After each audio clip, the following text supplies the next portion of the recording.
एक बड़ी famous advertisement थी जिसमें एक महिला कह रही होती है, मेरी त्वचा से मेरी उम्र का पता ही नहीं चलता। और आज हम उसी शख्स से मिलने आए हैं जिनके ऊपर हूबहू ये चरितार्थ रहती है। हमारे साथ है 86 इयर्स ओल्ड एक युवा डॉक्टर फारूक अब्दुल्ला, जिनसे इनकी त्वचा से भी इनकी उम्र का कोई पता नहीं चलता। एनर्जी वैसे ही है, एक्टिव वैसे ही है। मैं बस यही जानना चाहूँगा कि सर, आप में इतनी एनर्जी, इतना एक्टिव कैसे रहते हैं इस उम्र में भी? पहले पचनंदर जी, मैं आपको मुबारक करना चाहता हूँ कि बाला साहब का मंदिर मंदिरों के शहर में आ गया। जम्मू मंदिरों का शहर ही कहलाता है। लोगों को बहुत दूर आंध्रा या तमिलनाडु जाना पड़ता था बाला साहब के यहाँ दर्शन करके।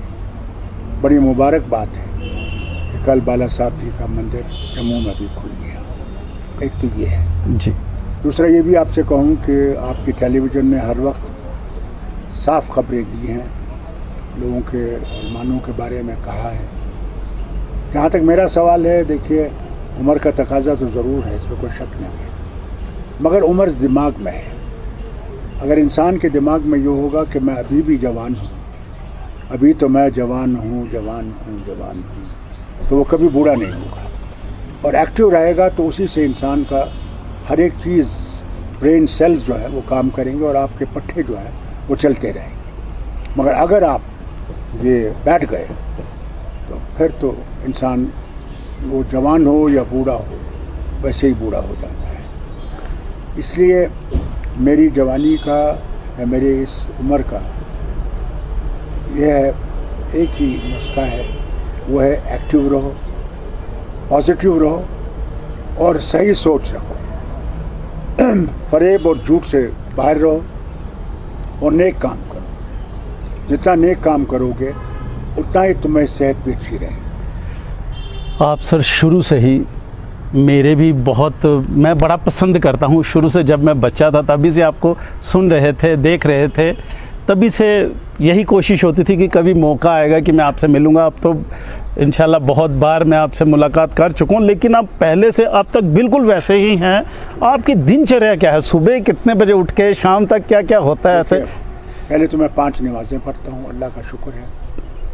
तो सुबह को एक नमाज़ होती है जिसे हम तहज्जुद कहते हैं, वो मैं 2 और 3 के दरमियान पढ़ता हूँ, फिर आराम कर लेता हूँ। फिर नमाज का, आजकल नमाज बहुत जल्दी होती है सुबह, और करीबन 3:30 बजे अज़ान हो जाती है। तो उसके बाद इंसान जागता रहता है। मैं कोशिश करता हूँ कि 1 घंटे की नींद मिल जाए। ये तो शुरुआत है। फिर मेरा लाइट ब्रेकफास्ट होता है, बहुत लाइट ब्रेकफास्ट, मैं ज़्यादा खाता नहीं। पपीता और या कॉर्नफ्लेक्स या पारिश खाऊंगा और चाय का प्याला पीऊँगा। और लंच भी मेरा बहुत सिंपल होता है। घर में सूप पीता हूँ और सैंडविच खाता हूँ, फ्रूट लेता हूँ। मैं काफ़ी फ्रूट खाता हूँ क्योंकि फ्रूट बहुत ज़रूरी है। हम लोग फ्रूट से और सब्जियों से दूर रहते हैं। सबसे बड़ी चीज़ सेहत के लिए है कि सब्ज़ी खाई जाए, दाल खाई जाए। ज़रूरी नहीं है कि गोश्त और चिकन खाया जाए। यही चीज़ें हैं जो इंसान को सेहतयाब। और सबसे बड़ी चीज़ इसमें यह भी है कि वॉक कीजिए, जितना आप वॉक कर सकोगे और अपने दिमाग को एक्टिव रखो, कभी भी आप बूढ़े नहीं होंगे। आपकी छवि एक रोमांटिक सी छवि रही है। युवा तो अब हैं आप, मैं बचपन की आपकी बात करता हूँ, बहुत रोमांटिक रहे हैं। क्या ये भी एक साधन रहता है आदमी को? मैं आपको बताऊँ, मेंटेन रहना। अगर नेक इंसान के ख्यालात होंगे ना, वो कभी बूढ़ा नहीं होगा। गुलाब है, जब तक आप गुलाब की तारीफ उस पेड़ पे कर रहे हैं, उस बूटे पे कर रहे हैं, काट नहीं रहे हैं, तब तो वो गुलाब खिल रहा है। जिसी वक्त आप काटेंगे वो गुलाब जो है मर जाएगा। इससे सबसे बड़ी चीज़ ये है, हर एक चीज़ की खूबसूरती जो खुदा ने बख्शी है उसकी तारीफ़ करो, मगर छूने की कोशिश मत करो। सर, आप पिछले 4-5 दशकों से पॉलिटिक्स में एक्टिव हैं। आपके तजुर्बे में अभी जो स्थितियां हैं, अपने सालों का तजुर्बा, और सबसे दिग्गज राजनीतिज्ञ जम्मू कश्मीर में आप ही और सबसे ज़्यादा पॉपुलर भी आप ही हैं, तो क्या अभी समझते हैं कि सिचुएशन क्या है?